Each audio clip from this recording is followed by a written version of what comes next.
Você não é o menino da Lava Jato? Muitas pessoas nos param na rua para dizer, não desistam, vocês nos representam, perseverem. E essa senhorinha simpática virou sorrindo para mim e disse, ah, meu filho, isso aí não vai dar certo. Ela me fez lembrar daquela hiena Hard dos desenhos animados, você lembra? O que mesmo que ela falava? Ó céus, vida, ó azar, isso não vai dar certo. Você conhece alguém assim, que perdeu as esperanças, que acredita que o Brasil não tem jeito? É possível nós vencermos a desesperança e nós derrotarmos a grande corrupção impregnada nas nossas instituições. Mas isso depende de nós.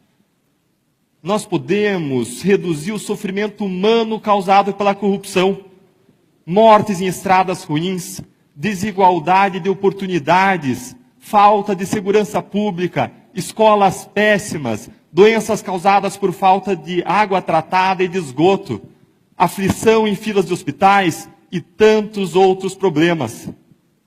Lutar contra a corrupção é uma questão de justiça social, de compaixão e de realização de direitos humanos.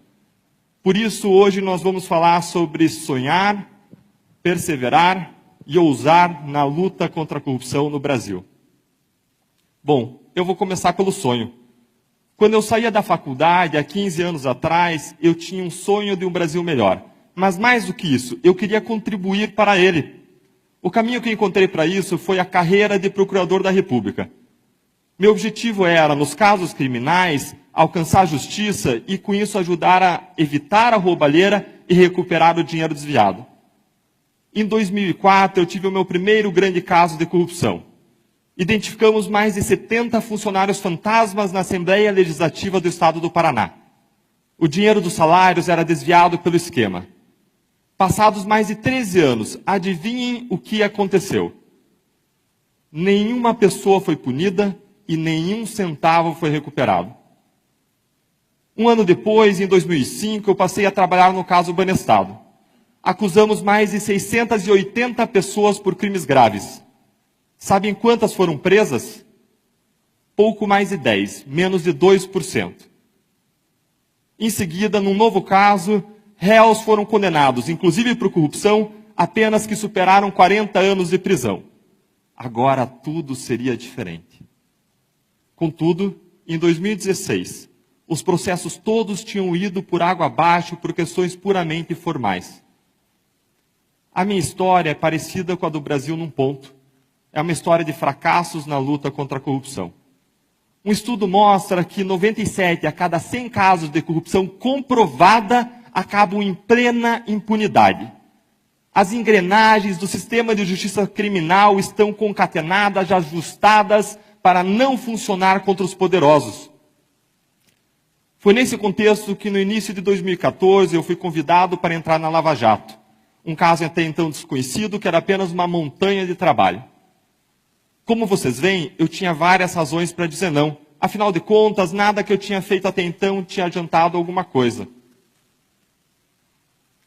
Na vida, todos nós teremos frustrações correndo atrás dos nossos sonhos. Muitas vezes você não decide o que acontece com você, mas você decide a sua atitude diante do que acontece com você. Diante dessas frustrações, eu poderia amargar e desistir. Mas eu decidi não desistir. Eu decidi perseverar e aceitei o convite. Isso me deu o privilégio de fazer parte de uma grande equipe de agentes públicos que decidiu ousar por meio de um novo modelo de investigação. Com o trabalho inovador dessa equipe, o apoio da sociedade e uma série de sortes, foi possível avançar contra a corrupção e revelar um imenso esquema criminoso. Como esse esquema funcionava? Grandes empresas se articularam para inflar contratos bilionários com a Petrobras. Elas pagavam propinas para aumentar os seus lucros. Do outro lado, o interesse de agentes públicos casava com o desses empresários. Políticos e partidos escolhiam a dedo funcionários, altos executivos da Petrobras, justamente para que eles arrecadassem propinas. O suborno fluía para campanhas eleitorais e para o bolso dos envolvidos. Os recursos iam dos empresários até os agentes públicos por meio de lavadores de dinheiro profissionais, que faziam o dinheiro sujo parecer limpo. As investigações comprovaram o pagamento de mais de 6 bilhões de reais em propinas e os prejuízos da Petrobras são estimados em até 42 bilhões. Como resultado, apenas em Curitiba, 282 pessoas foram acusadas por crimes como corrupção, lavagem de dinheiro e organização criminosa. 107 já foram condenadas a penas que somam mais de 1.600 anos de prisão. Muitas dessas pessoas eram e são poderosas, dentre eles 6 ex-parlamentares, um ex-presidente da Câmara dos Deputados.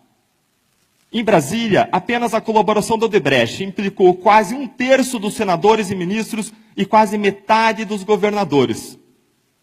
Além da punição aos criminosos, estão sendo recuperados aos cofres públicos mais de 10 bilhões de reais, quando a regra no Brasil é não recuperar nenhum centavo. O que a Lava Jato revelou na Petrobras já é muito grave. Mas as provas trouxeram à tona um monstro ainda mais assustador.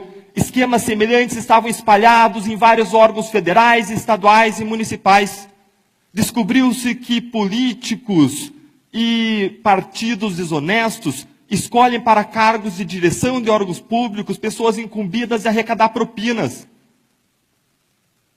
O dinheiro enriquece os criminosos e financia caras campanhas eleitorais garantindo a reeleição. Ou seja, a corrupção alavanca a permanência dos corruptos no poder, o que gera mais corrupção, o que gera mais permanência dos corruptos no poder, formando-se um círculo vicioso que deturpa a democracia e torna a sociedade brasileira prisioneira da corrupção. O esquema da Petrobras, portanto, é apenas a ponta de um gigantesco iceberg. Estima-se que a corrupção desvia no Brasil 200 bilhões de reais por ano. Bilhões! Isso me traz a um ponto fulcral. Não importa se você é de esquerda, de direita, de centro, de cima, de baixo, de lado, você tem algo importante para fazer com 200 bilhões. Você poderia, por exemplo, triplicar o orçamento federal em saúde ou em educação, ou multiplicar por 5 tudo que se investe em segurança pública no nosso país. Se você quer um país melhor, não há como alcançá-lo sem nós enfrentarmos esse problema. E pela primeira vez as coisas começaram a dar certo. Agora, o que a Lava Jato faz é um diagnóstico. Mas não basta diagnóstico, nós precisamos de tratamento. A corrupção sistêmica pode ser comparada ao apodrecimento de maçãs em um barril. O problema não é resolvido simplesmente retirando as maçãs podres. É preciso mudar as condições de luz, temperatura e umidade que fazem as maçãs apodrecerem. Muitas pessoas acreditam que a Lava Jato vai transformar o Brasil, mas é preciso ir além da Lava Jato. Isso nos leva ao final do ano de 2014, quando, para atacar causas centrais da corrupção, foram desenvolvidas propostas legislativas que ficaram conhecidas como 10 medidas contra a corrupção. Elas foram uma iniciativa inédita e ousada do Ministério Público em conjunto com a sociedade civil. O seu objetivo era prevenir a corrupção, reduzir a impunidade e recuperar o dinheiro desviado. Elas alcançaram o apoio de mais de 2 milhões de brasileiros que, por meio das suas assinaturas, as tornaram um projeto de lei de iniciativa popular. Em 2016, enquanto o Brasil chorava a tragédia que vitimou o time de futebol da Chapecoense, a tragédia de avião, na calada da madrugada, a Câmara dos Deputados destruiu as propostas. No lugar das medidas anticorrupção, foi aprovado um projeto que objetivava amarrar as investigações.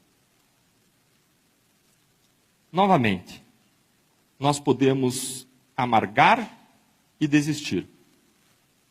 Lembre que muitas vezes na vida você não decide o que acontece com você, mas é você quem decide qual é a sua atitude diante do que acontece com você. Nós poderíamos amargar e desistir, mas eu decidi perseverar. De lá para cá, contudo, eu tenho visto muitas pessoas amargarem. Para piorar a situação, uma sucessão de notícias ruins se acumularam que soam como mais fracassos na luta contra a corrupção. Malas de dinheiro circulam anos depois de iniciada a Lava Jato. Ministros soltam e ressoltam políticos e corruptos poderosos. Regras que beneficiarão corruptos são gestadas no Congresso Nacional. Há rumores de que o Supremo Tribunal emitirá decisões que implicarão imensos retrocessos.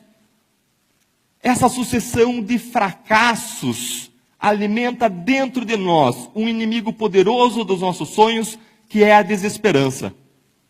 Para nós entendermos como a desesperança atua, vamos viajar a um laboratório da Universidade de Pensilvânia no inverno de 1965. Lá, pesquisadores começaram um experimento com cachorros, que, embora seja desagradável e eticamente questionável, tem uma preciosa lição a nos ensinar. Cachorros de um primeiro grupo foram colocados dentro de um compartimento, um de cada vez, em que eles sofriam choques elétricos regularmente. Eles eram capazes de parar os choques tocando um painel com seu focinho, o que eles aprendiam de modo rápido. Já os cachorros de um segundo grupo foram colocados dentro do mesmo compartimento, mas nada que eles fizessem era capaz de parar os choques. Em seguida, os cientistas colocaram os mesmos cachorros dentro de um novo compartimento, com duas partes separadas por uma pequena cerca. Uma parte dava choques e a outra não. Agora os cachorros foram colocados de um lado da cerca e bastava pular para o outro lado para que eles escapassem dos choques. Adivinhem o que aconteceu quando os cachorros do experimento anterior foram colocados nesse compartimento duplo? Os cachorros do primeiro grupo, aqueles que tinham sido capazes de parar o choque, rapidamente pularam a cerca. Contudo, a maioria dos cachorros do segundo grupo, aqueles que tinham tomado choques que não poderiam ser parados, simplesmente se deitaram no chão eletrificado à espera de mais choques. Eles não tentaram pular a cerca nem qualquer outra solução. Eles se renderam. O psicólogo Martin Seligman era um dos pesquisadores responsáveis pela experiência. Ele chamou o estado mental daqueles cachorros que se deitaram à espera de mais choques de learned helplessness, ou desamparo aprendido, que é o estado de alguém que é incapaz de agir por si mesmo, sem ajuda. Mas por que aqueles cachorros ficaram assim? Porque eles se deitaram à espera de mais sofrimento, mesmo quando havia uma saída. Porque eles aprenderam. O modo como eles enxergavam a experiência passada lhes ensinou que eles eram incapazes, que eles eram impotentes. Você vê como a desesperança é poderosa? A desesperança nos paralisa. A desesperança nos mortifica ainda vivos. Nós nos insensibilizamos, anestesiamos com a nossa dor e a dor do outro. A desesperança é um obstáculo na luta contra a corrupção, porque ela retira a nossa capacidade de enxergar as oportunidades do presente. Nós nos tornamos incapazes de mudar a realidade, mesmo quando isso é possível, sonhando, ousando e perseverando. Mas aí alguém me dirá, mas Deltan, como sonhar, ousar e perseverar? Veja o que aconteceu com as 10 medidas. A cada jornal nacional nós tomamos choques e mais choques elétricos. Esse Congresso não aprovará reformas anticorrupção porque a maioria dos parlamentares que está lá não vai aprovar, eles não querem mudar. A minha resposta é, então a mudança está nas suas mãos. Se o Congresso atual não aprovará um pacote anticorrupção, então em 2018 vamos colocar lá quem vai aprovar. Enquanto nós conversamos, aliás, entidades respeitadas da sociedade civil estão seguindo, sonhando, ousando e perseverando. Elas articulam uma grande campanha anticorrupção para 2018. Várias delas estão desenvolvendo um super pacote anticorrupção para promover a integridade no ambiente público e privado. Esse pacote vai além das 10 medidas e aproveita grande parte delas, propondo ainda, por exemplo, melhoras nas licitações, na transparência, no sistema político eleitoral, na educação de crianças e jovens e nas regras de compliance. Ele será submetido a uma discussão ampla e aberta com a sociedade civil e, se for aperfeiçoado e aprovado pelo Congresso, revolucionará a luta contra a corrupção no nosso país. A estratégia agora não é mais coletar assinaturas. É escolhermos como novos senadores e deputados apenas os candidatos que possuam um passado limpo, têm um compromisso com a luta anticorrupção, têm um compromisso com valores democráticos, E, além disso, o que é importantíssimo nesse momento do nosso país, apoiem o pacote anticorrupção.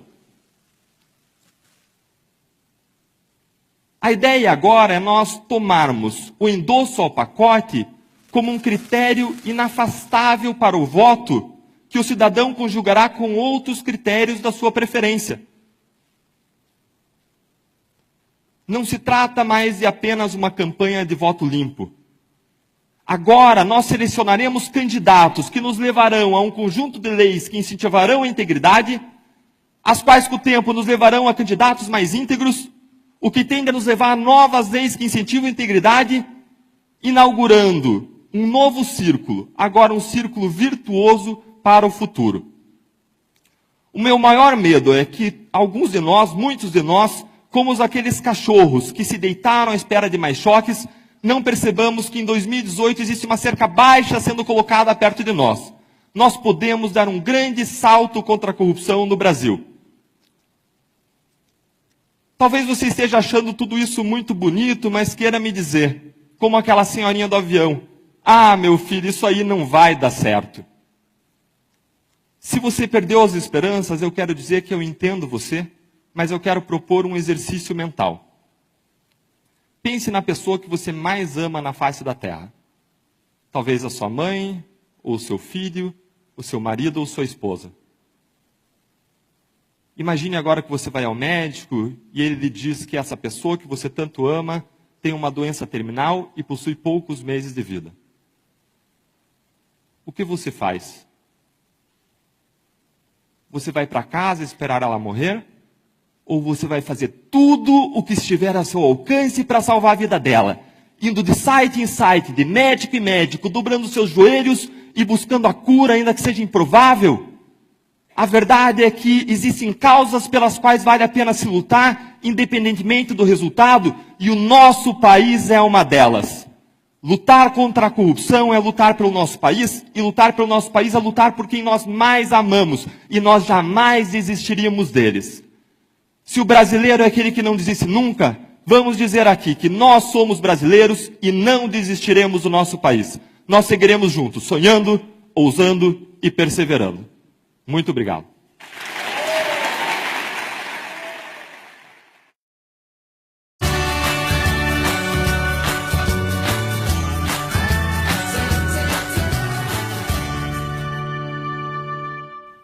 Um tempo atrás, numa viagem de avião, eu sentei confortavelmente numa poltrona da classe econômica e uma senhorinha se sentou do meu lado. Ela se virou para mim toda simpática e perguntou, você não é o menino da Lava Jato? Muitas pessoas nos param na rua para dizer, não desistam, vocês nos representam, perseverem. E essa senhorinha simpática virou sorrindo para mim e disse, ah, meu filho, isso aí não vai dar certo. Ela me fez lembrar daquela hiena Hard dos desenhos animados. Você lembra? O que mesmo que ela falava? Ó céus, vida, ó azar, isso não vai dar certo. Você conhece alguém assim, que perdeu as esperanças? Que acredita que o Brasil não tem jeito? É possível nós vencermos a desesperança e nós derrotarmos a grande corrupção impregnada nas nossas instituições. Mas isso depende de nós. Nós podemos reduzir o sofrimento humano causado pela corrupção, mortes em estradas ruins, desigualdade de oportunidades, falta de segurança pública, escolas péssimas, doenças causadas por falta de água tratada e de esgoto, aflição em filas de hospitais e tantos outros problemas. Lutar contra a corrupção é uma questão de justiça social, de compaixão e de realização